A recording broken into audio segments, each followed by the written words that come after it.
Hi friends, welcome back to my channel. ரொம்ப மாதத்துக்கு அப்புறம் உங்கள் முன்னாடி ஒரு லாங் வீடியோவோட வந்திருக்கேன். ஐ ஹோப் எல்லோரும் சப்போர்ட் பண்ணுவீங்கன்னு நினைக்கிறேன். என்னோடய வீடியோ உங்களுக்கு பிடிச்சிருந்தா உங்கள் ஃப்ரெண்ட்ஸ் அண்ட் ஃபேமிலியில் நிறைய ஷேர் பண்ணிக்கோங்க. இன்றைக்கி என்ன வீடியோன்னு பார்த்தீங்கன்னா சாரீ ட்ரெப்பிங் வீடியோ தான். வரலட்சுமி ஃபெஸ்டிவல் வருது இல்லையா, அதுக்காக நான் சாரீ ட்ரெப்பிங் வீடியோ போடுறேன். சிம்பிள் மெத்தடில் எப்படி சாரீ கட்டுறதுன்னு சொல்லிவிட்டு நான் ஒரு தவுலை வச்சு உங்களுக்கு சிம்பிள் மெத்தடில் காமிக்க போகிறேன். ஸ்டாண்டு என்கிட்ட இல்லை, ஸ்டாண்டு தான் நான் உங்களுக்கு நெக்ஸ்ட்டு வீடியோ அப்லோட் பண்ணுறேன். இப்போதைக்கு தவுலை வச்சு நம்ம எப்படி சாரீ கட்டுறதுன்னு பார்க்கலாம். இப்போ நான் சாரீ எடுத்திருக்கேன் பாருங்கள். இந்த சாரீ டபுள் ஃபோல்டாக பண்ணிவிட்டு நம்ம ப்ளீட்ஸ் எடுத்துக்கணும். நீங்கள் பிகினர்ஸாக இருந்தீங்கன்னா இல்லை ஃபஸ்ட் டைம் சாரீ கட்டுறீங்கன்னா சாரீ கொஞ்சம் சாஃப்டாக இருக்கிற மாதிரி பார்த்துக்கோங்க. ஏன்னா கொஞ்சம் மொடன்னு இருக்கிற சாரீ எடுத்திங்கன்னா அது பார்த்திங்கன்னா ப்ளீட்ஸ் எடுக்கிறதுக்கு ரொம்ப கஷ்டமாக இருக்கும். நான் இப்போது கொஞ்சம் வருஷமாக நான் பண்ணுறதுனால எனக்கு இந்த ப்ளீட்ஸ் எல்லாம் கொஞ்சம் நான் எடுத்துடுவேன் சீக்கிரமாக. நீங்கள் கொஞ்சம் சாஃப்டாக இருக்கிற சாரியில் ட்ரை பண்ணி பாருங்கள். ஒரு 2 வாட்டி நீங்கள் ட்ரை பண்ணிங்கன்னா உங்களுக்கு ப்ளீட்ஸ் எடுக்க வந்துடும்.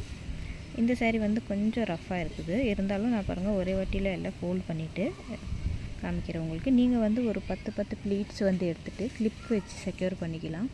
இந்த துணிக்கு போடுறோம் இல்லையா, அந்த கிளிப் எடுத்துக்கலாம். அதுலேயும் பார்த்திங்கன்னா நம்ம துணிக்கு போடுற பிளாஸ்டிக் கிளிப் இல்லாமல் இப்போல்லாம் கடையில் இந்த மரத்து கிளிப்பு கிடைக்குது. அந்த கிளிப்பு நீங்கள் யூஸ் பண்ணிக்கலாம். அது சாரீ டேமேஜ் பண்ணாது. பாருங்கள் எல்லாமே எடுத்துகிட்டு இப்போ நான் கிளிப் போட்டு செக்யூர் பண்ணிட்டேன். கிளிப்பு போட்டு செக்யூர் பண்ணிட்டோம்னா நம்ம சாரீ கட்டுற வரைக்கும் சாரியோட ப்ளீட்ஸ் கழியாமல் இருக்கும். இப்போ முந்தி ப்ளீட்ஸ் எடுத்துக்கலாம். நம்ம இந்த முந்தானி நம்ம ஓரம் அடிச்சிருக்கல. நான் புது சாரீ இது ஓரம் அடிக்காதனால இதை கொஞ்சம் உள்ள பக்கமாக ஃபோல்ட் பண்ணிட்டோம்னா நம்ம முந்தானி போடும்போது அந்த இது ஃபோல்ட் பண்ணிட்டோம்னா நம்ம டபுளாக ஃபோல்ட் பண்ணும்போது பார்த்திங்கன்னா இதில் ஒரு 3லேருந்து 4 ப்ளீட்ஸ் வரும் குட்டி குட்டியாக எடுத்திங்கன்னா. ஆனால் ப்ளீட்ஸ் நம்ம இப்போதுக்கு அது நம்ம போடும்போது அதை கொஞ்சம் ரிமூவ் பண்ணிக்கலாம். பின்ஸ் எல்லாம் பின்னு இல்லாட்டி நம்ம கிளிப்பு போடுவோம் இல்லைங்களா.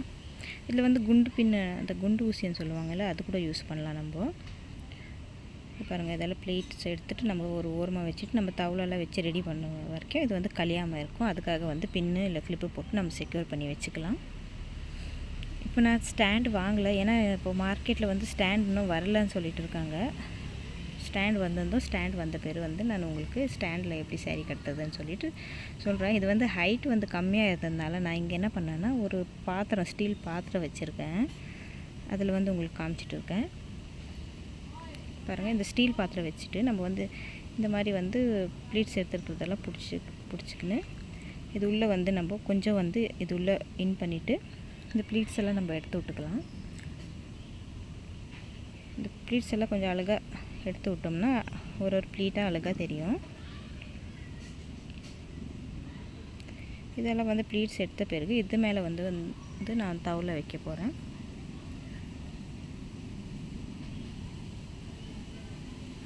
இது கையாலே கொஞ்சம் நம்ம பார்த்து இதெல்லாம் அட்ஜஸ்ட் பண்ணிக்கணும். இது நீங்கள் சாரீ கட்டும் போது உங்களுக்கே தெரியும் எந்த பக்கத்துலேருந்து கொஞ்சம் அட்ஜஸ்ட் பண்ணணுன்ட்டு சொல்லிவிட்டு உங்களுக்கே தெரியும்.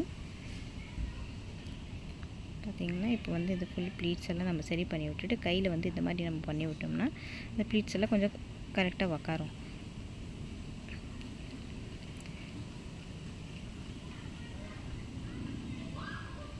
இது ரொம்ப சிம்பிள் மெத்தடில் உங்களுக்கு நான் காமிச்சிருக்கேன் இந்த சாரீ ட்ராப்பிங். இதே மாதிரி நிறைய சாரீ வித்தியாசமாக ட்ரைப் பண்ணுறது என்னோடய சேனலில் அடுத்தடுத்து வரும். நீங்கள் என்னோடய சேனல் சப்ஸ்கிரைப் பண்ணிங்களா தான் உங்களுக்கு நோட்டிஃபிகேஷன் வரும். பாருங்கள் இப்போ தவுல வச்சுட்டு இன்னொரு வாட்டி நம்ம இது சரி பண்ணிவிட்டு இந்த முந்தி நம்ம பின்னாடி இது பண்ணியிருக்கோம் இல்லையா, இந்த முந்தி நம்ம எப்படி ரெகுலராக போடுறோமோ அந்த மாதிரி போடாமல் இது இந்த பெங்காலிஸ் எப்படி பல்லு முன்னாடி பக்கத்துக்கு போடுவாங்க அந்த மாதிரி நான் போட்டு உங்களுக்கு காமிக்கிறேன். பாருங்கள் இந்த மாதிரி முன்னாடிக்கு எடுத்து இந்த சைடில் கொஞ்சம் இருக்கிறது கொஞ்சம் அட்ஜஸ்ட் பண்ணிக்கணும். நம்ம சைடில் இந்த குச்சி தெரியாத மாதிரி இருக்கிறதுக்கு. நெக்ஸ்ட் வீடியோ பார்த்திங்கன்னா நம்ம எப்படி பல்லு போடுவோமோ அந்த மாதிரி நான் உங்களுக்கு காமிக்கிறேன்.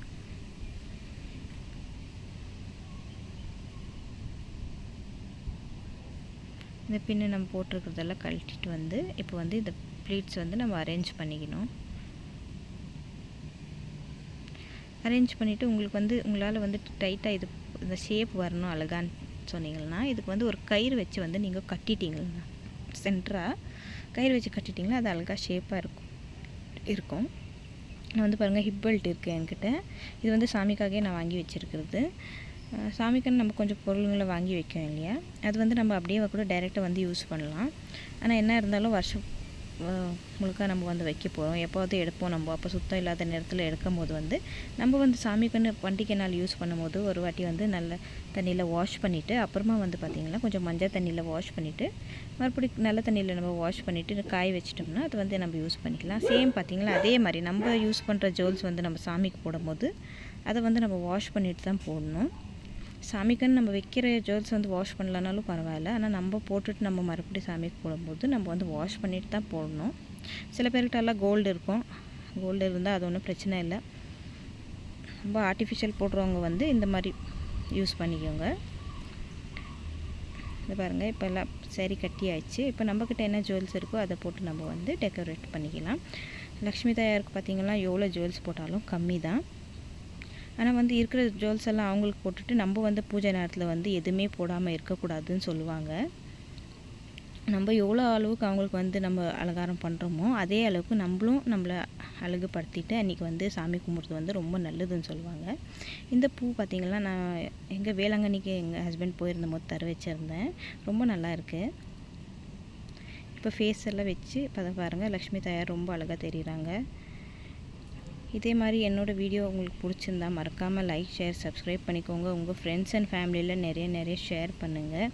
ஏன்னா ஒரு வீடியோ பண்ணுறதாகட்டும் எதாகட்டும் எதுவுமே வந்து சுலபமாக நடக்காது, எல்லாத்துக்குமே கஷ்டம் இருக்குது.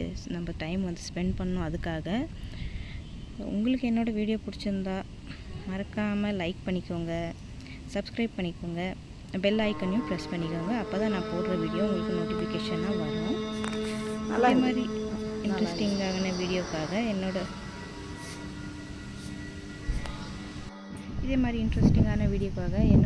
சேனலை சப்போர்ட் பண்ணுங்கள். நெக்ஸ்ட் வீடியோவில் பார்க்கலாம். பாய்.